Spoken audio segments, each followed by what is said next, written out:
Hello beautiful soul! Welcome back to my channel. This is my channel from Japan, Kabayan Gemini. This reading is for you. January 1 to 15, 2026. Maraming salamat muna sa aking mga subscriber, new subscriber, cross-watcher, at sa mga bagong pasok dyan. Welcome na welcome kayo sa bahay ni Ate Aimee. Salamat din sa naktaba ng puso ninyong mga comments. At sa mga nagpa-personal reading, marami pong salamat. Kung gusto niyo na energy niyo lang talaga, ang gusto niyo makuha natin, all the details is in description below. Kuha tayo ng angel numbers mo.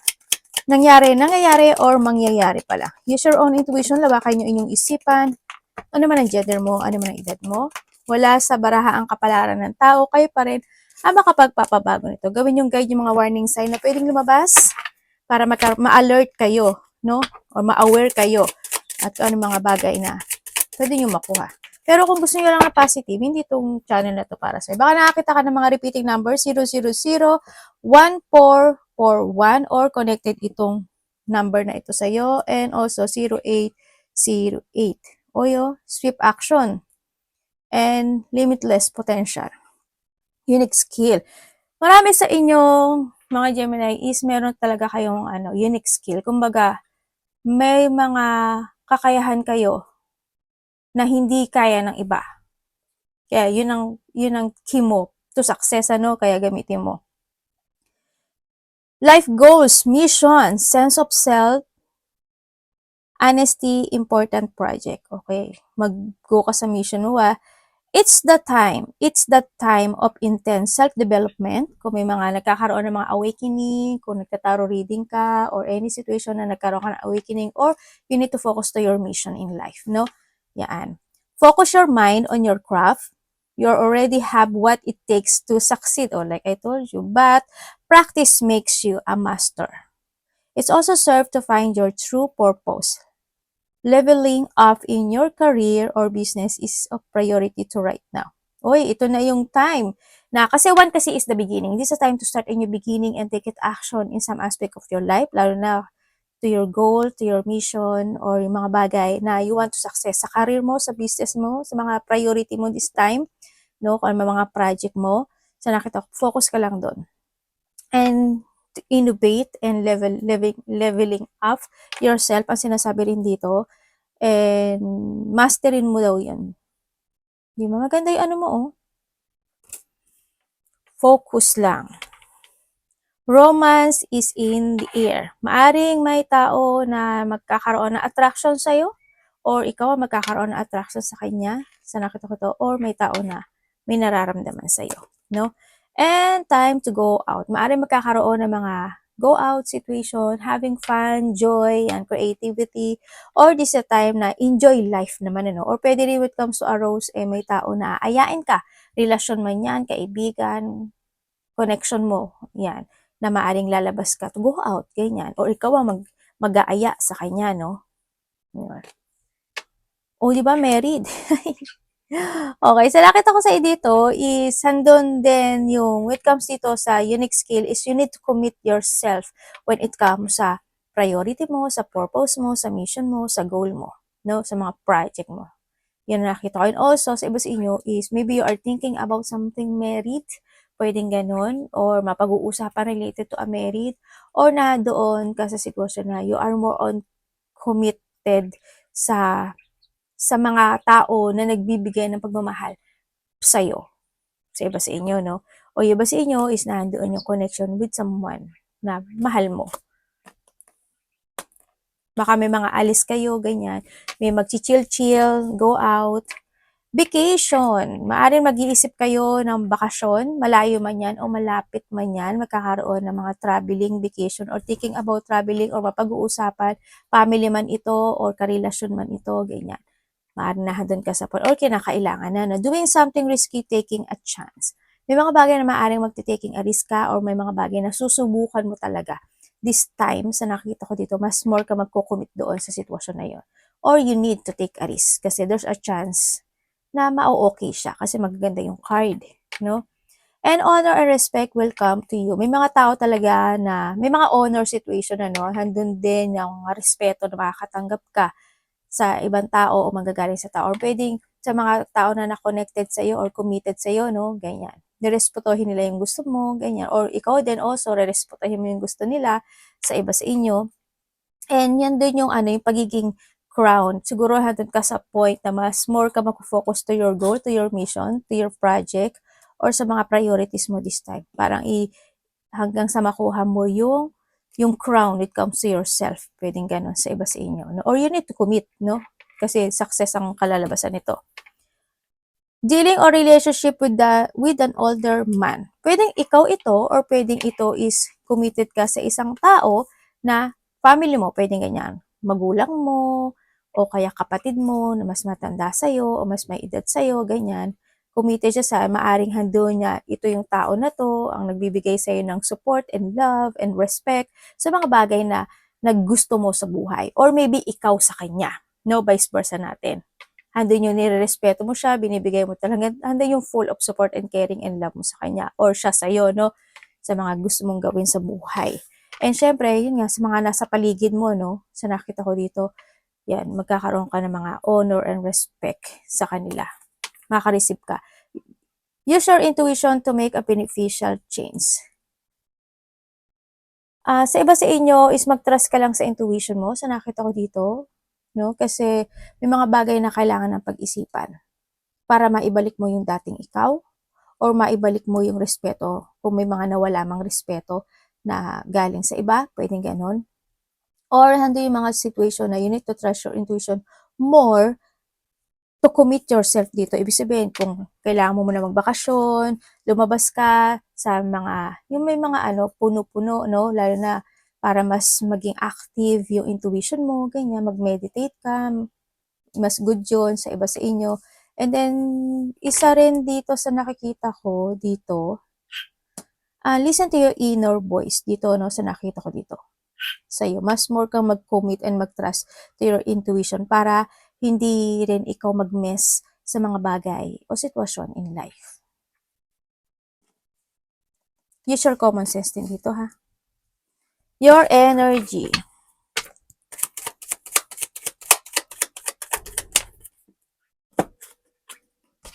O if it comes to 0-0, ha? Limitless potential, reset, relaxation, unknown, surrender, finish line, success, and victory. May mga bagay na talaga na kailangan i-reset. No? Kailangan daw mag-relax din minsan-minsan. Or magkakaroon ng mga vacation. Or kung saan man yan. Energy ni Gemini.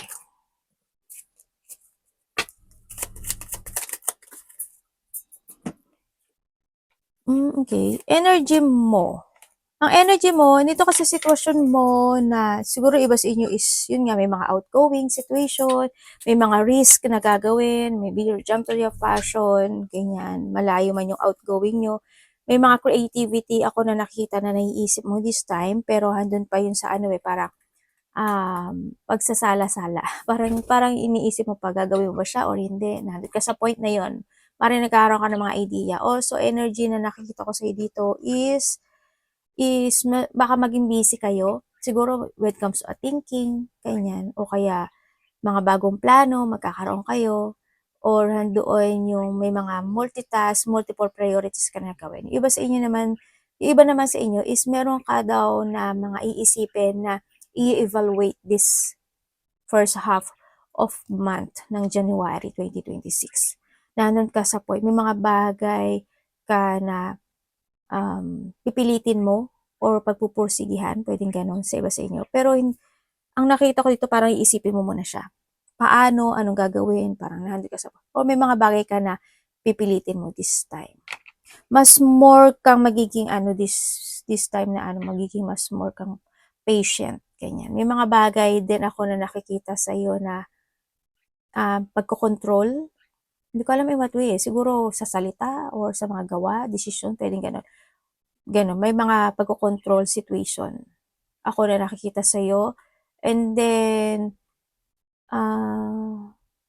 may konting sadness sa iba, syempre, hindi mawawala yun. May mga pagtitimpi or magtitimpi ka o pagtitiis na gagawin. Yan, may mga pagpupursigihan at pagtsatsagaan ka raw. Tingnan natin. Parating kay Gemini. Parating sa kanya. Ay, mali na naman yung baraha ko. Ito dapat yun eh. Yaman na. Pareho lang naman yan, ate. Ang ano. Okay, parating sa'yo. Parating sa'yo. May mga unfinished business ka, oh.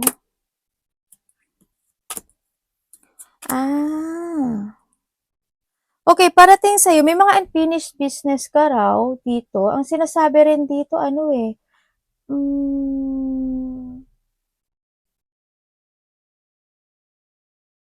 marami kang iisipin actually, ano, dito sa nakikita ko dito. Sana hindi magkaroon ng hindi pagkakaunawaan, ganyan. Maaaring magkakaroon lang ng mga unexpected, ganyan. Pwedeng may mga tampuhan, galit man yan, malaki o maliit, may mga disappointment na pwedeng maganap o mangyari. O pwede naman yung disappointment na yun o yung mga lungkot na yun, nangyari na yun in the past, nahahata ka lang, pwede ganun sa iba, no? Or nahandoon yung depression, loneliness, kalungkutan, like, ng ganun. Ako nakikita. Or hindi man ganun sa iba sa inyo, ano lang to, may tao lang na magiging mataas yung ego, hoping hindi ikaw ito. So nakita ko dito. Parating din sa'yo, ang nakikita ko kasi dito is someone's blocking you or may tao na ayaw kang kausapin or ayaw mo siyang kausapin. Merong tao na gusto niya ng open communication sa iyo eh. Pero ang nakikita ko dito, may blockage. Hindi ko alam why, pero may blockage. May gulo. Kanya na nakita ko dito. Ang gulo na ng barahan mo. Ang gulo talaga. As in, kuhanin ko nga, ang gulo ng barahan niya ni Gemini. Universe, pwedeng explain mo sa akin to. Di ba sa inyo, yan, may mga lakad. Nasabi ko na naman yun. Okay. Meron ka daw completion. Ibig sabihin,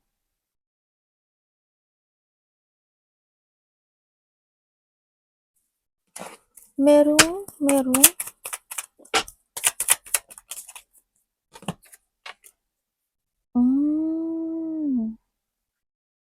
May mga union nga. Dito may mga union or maybe you're thinking about something union.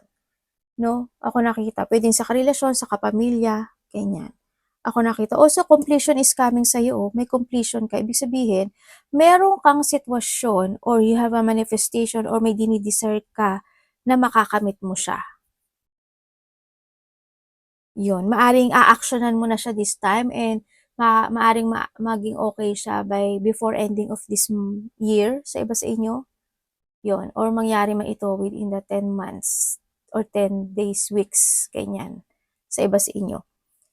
Yan. May mga bagay ka daw na pagpupursigan na aksyonan at mas more ka daw magiging aware and you're doing your passion to achieve your goal for fulfillment and achievement. Mas more ka daw magiging more on matured this time or mas magiging maturity ka na this time more, no? Sa nakita ko. Kasi nandito ka na rin kasi sa point na pagkikimkim or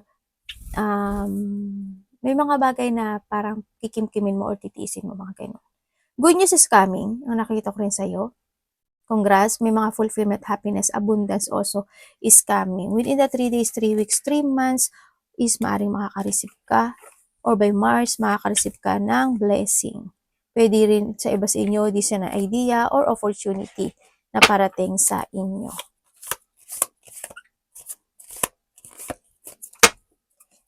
Dapat iwasan ni Gemini.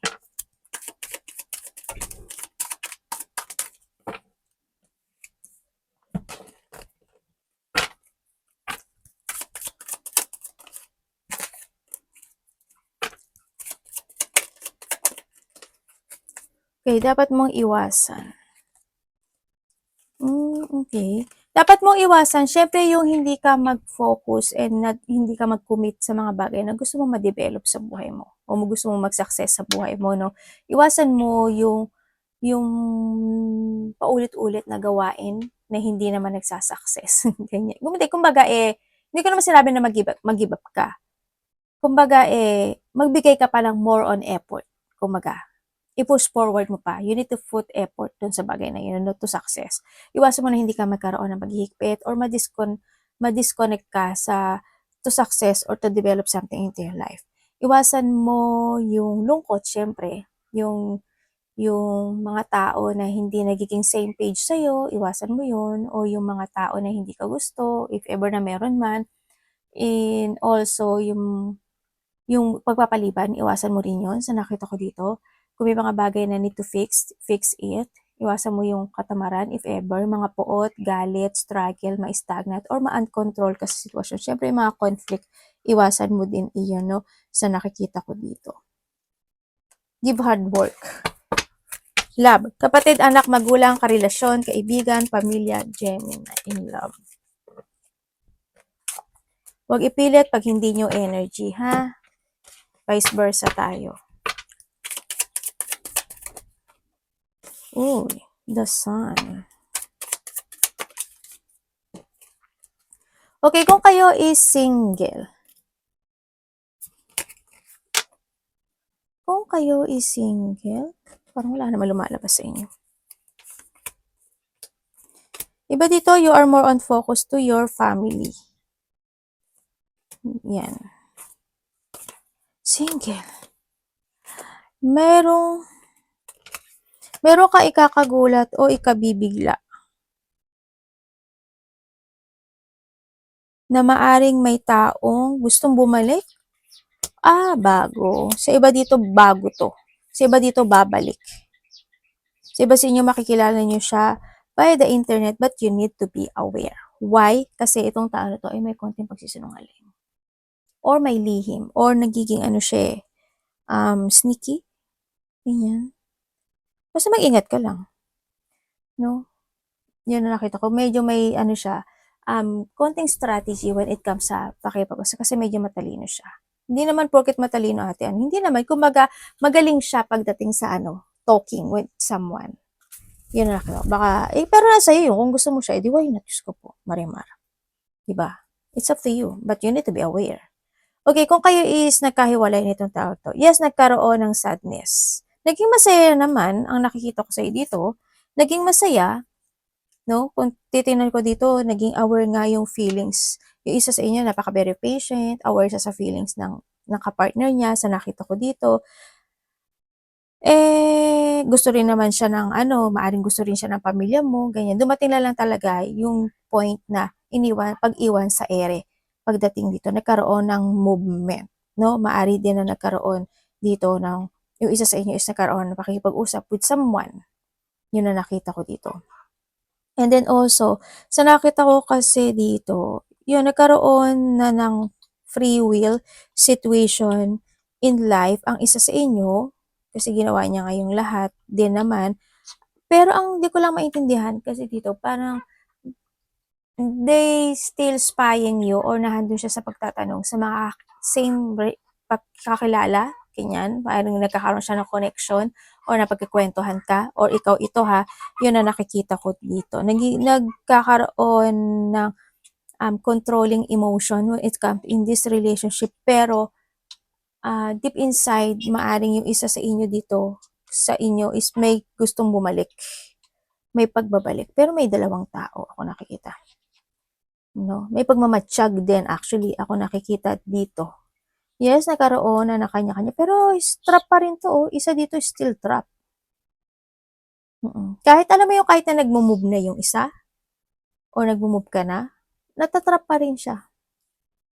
Andun pa rin siya sa point na may hinahanap pa rin ang isa sa inyo na hindi niya makita pagdating in this relationship.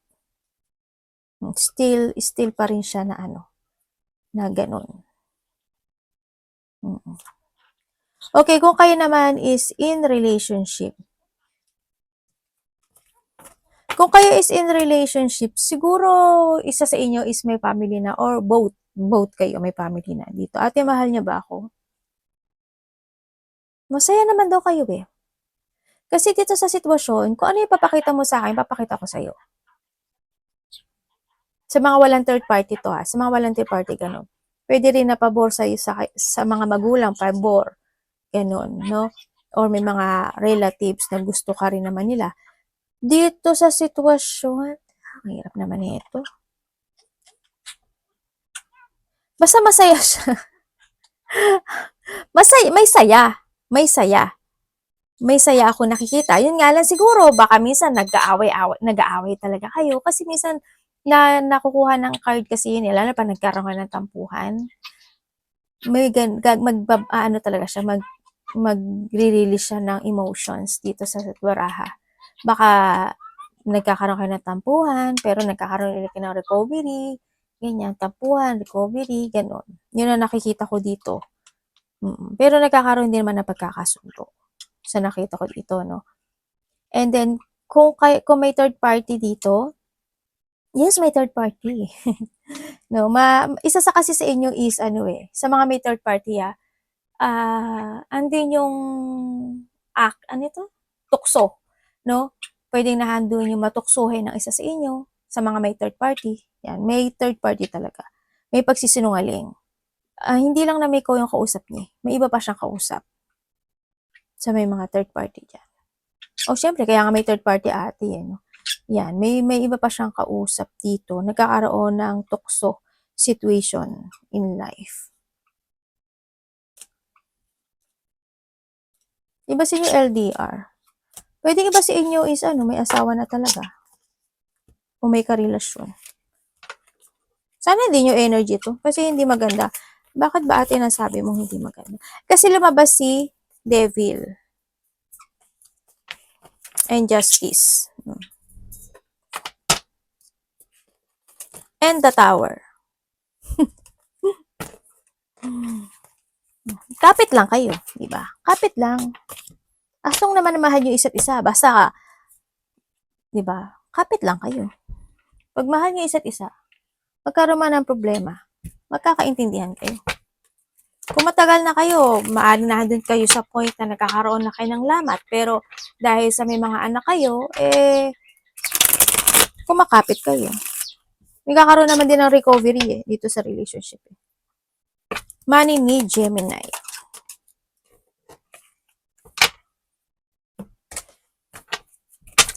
Money ni Gemini.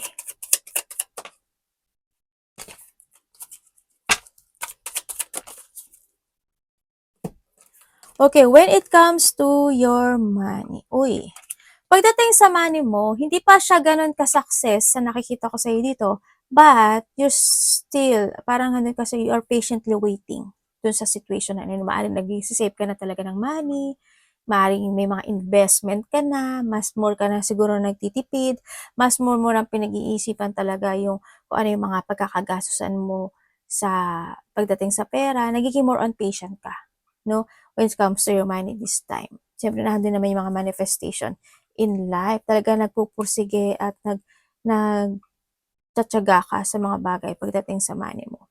Maging patient ka lang dito, mas magiging good yung ano mo. Kasi andito ka naman din sa mas hindi ka na natatalo ng iyong emotions, mas ginagamit mo na ngayon yung iyong intelligent or intellect o yung katalinuhan mo pagdating sa Siguro nandun ka sa point na syempre hindi natin maiiwasan yun, di ba? May mga gusto na kambilin, di ba? Pero mas iniisip mo na talaga siya this time. Kung dapat ba o hindi dapat, you are more on investing situation pagdating sa money mo. Magiging patient. Advice. Ay, baliktad.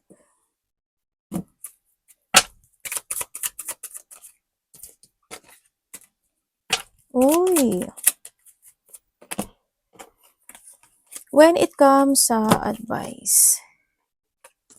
Okay, sa iba sa inyo, meron kayong magpapagawa ba kayo ng vehicles? Iba ba dito is bibili ng vehicles, magpapagawa ng vehicles, may mga pag-uusapan related to vehicles, ganyan.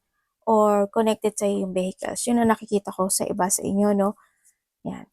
And then, when it comes sa ang ganda ng mo, card.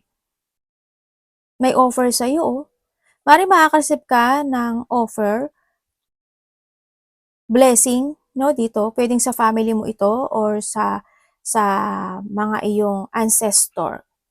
Mga tito, tita, kanununuan, lola, lolo. Yan ang nakita ko sa'yo. Or maybe there's a blessing coming from the universe, Lord, ganyan. There's a material success, prosperity, wealth. Actually, magkakaroon ka rin ng ito, May paghihintay, hindi ko alam why. nakita ko ito. Andito yung strong personality mo, yung confidence mo, yung tapang katatagan mo this time. Yun nga lang, ang nakikita ko sa'yo kasi dito is, andun ka sa point na maybe you are waiting for something or may mga on and off action situation ka na ginagawa this time. Kaya minsan, hindi mo nafo-force yung mga gusto mo, pwedeng ganun, na nagkakaroon siguro ng pagpapaliban. And may sinasabi sa universe na I always give you an offering an opportunity but sinasabi niya na hindi mo daw yun nare-recognize. Kaya pag nakakita ka ng mga repeating numbers, i-research mo sa YouTube kung ano yung mga meaning nun. Kasi meaning, kinakausap ka ng iyong guidance, no? Kaya mag-focus kayo doon. Okay, when it comes to advice is, listen to your inner voice, huwag kang malo-loss of thought, take it action, moving forward, and you need to be more on aware sa sinasabi dito, siguro more on aware din sa lahat, sa mga salita mo, sa mga tao na makakasalamuha mo, to yourself, di ba? And then, control lang, control and focus and habaan mo palalo yung pasensya mo, strength, lakas ng loob, tapang, ganyan ang sinasabi dito. Mag-focus ka lang sa mga tao na who value you, who love you, and always think to the future. Alam ko naman na nagtithink ka na sa future mo dito sa nakita ko. Tsaka makinig ka din daw sa payo at or opinion ng ibang tao. Arigato namaste, God bless.